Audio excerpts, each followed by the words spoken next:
The village of Willow Creek nestled in a valley cradled by ancient, whispering hills.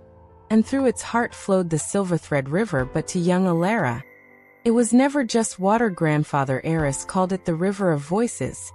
A liquid library carrying whispers of every joy, sorrow, triumph, and secret the land had ever known. Elara would sit on the smooth, sun-warmed stones by its bank, dipping her small toes into the cool current, straining her ears sometimes, if the breeze sighed just right through the willow fronds and the afternoon sun painted the water gold.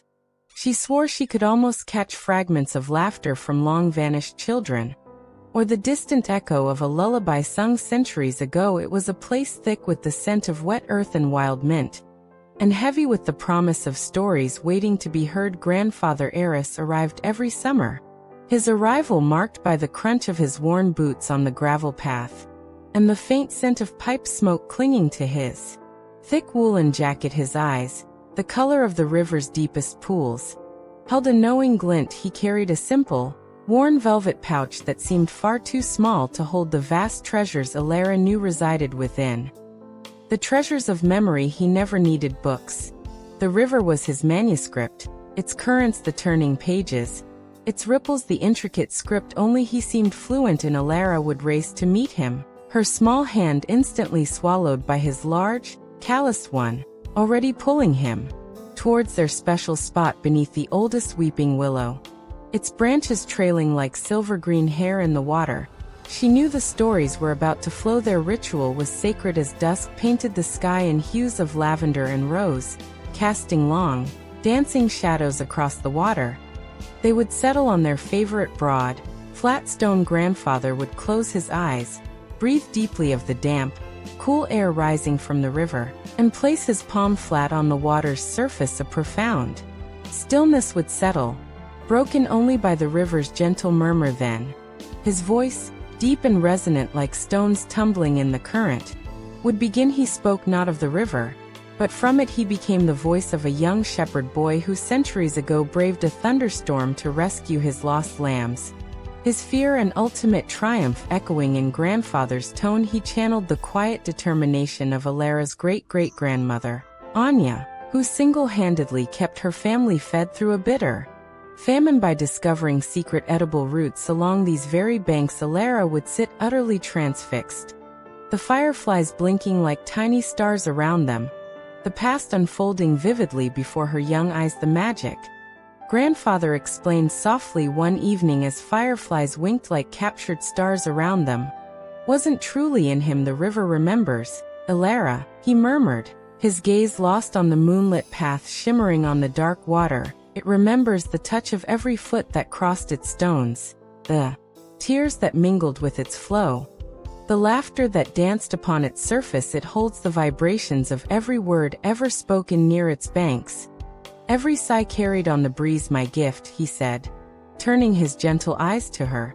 is simply listening very, very carefully. It's like tuning an old radio, finding the clear signal amidst the static of time. The stories are always there, flowing just beneath the surface, waiting for a patient heart to discern their melody. He placed her small hand on the cool water. Feel it? That faint hum?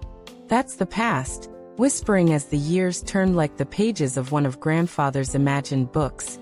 Elara noticed subtle changes. The journey from the distant city seemed to take more out of him.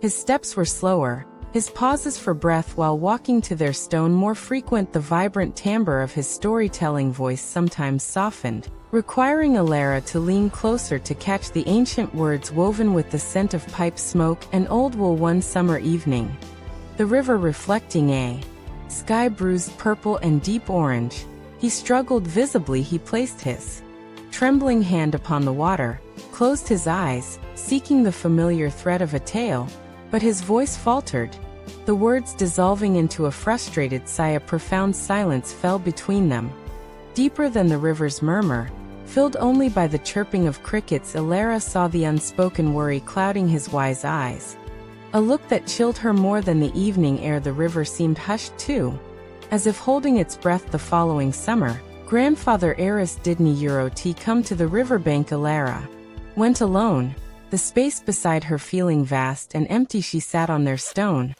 the familiar roughness beneath her palms now a painful reminder. The river flowed on, oblivious, carrying its countless untold stories. Grief, sharp and cold, tightened her throat. She missed his voice, his presence, the way he made the past breathe hesitantly, driven by a desperate need to feel close to him, to connect with the magic he embodied. She placed her own palm flat on the cool, flowing water, just as he had taught her. She closed her eyes, blocking out the rustling leaves and distant birdsong, focusing only on the liquid murmur against her skin. She listened, not with her ears, but with her heart, straining for the faintest hum grandfather had described. She thought fiercely of him, of his love, of the stories he cherished. And then, something miraculous happened, not with sound, but with pure knowing. A warmth bloomed in her chest. Images, clear and vivid, flooded her mind.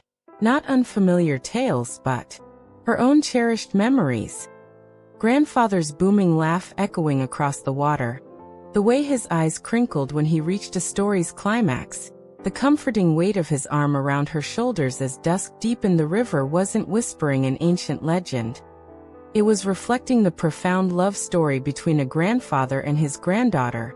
A story now part of its eternal flow. Tears welled, hot and silent, tracing paths down her cheeks, but a soft smile touched her lips. She understood. The river remembered him. It remembered them. Elara opened her eyes, gazing at the shimmering path of moonlight on the water. She took a deep, steadying breath, the scent of wild mint and damp earth filling her lungs. Then, softly at first, but growing stronger, her own voice rose, clear and true, weaving not an ancient tale of shepherds or famine, but a new story for the river to carry. It was the story of a kind man with eyes like deep pools, who listened to the water and shared its secrets, who taught a little girl that love is the most powerful current of all. As she spoke, honoring his memory, adding her own voice to the Silverthread River's endless song, Elara felt an unbreakable connection. She knew grandfather Eris was part of the river now, his essence flowing with every ripple, his wisdom carried in every drop. And she, Elara, keeper of the velvet pouch and the patient heart, would ensure the ancient tales, and the new ones born of love, would never cease to flow. The river of voices murmured its approval, a gentle, eternal sound against the stones.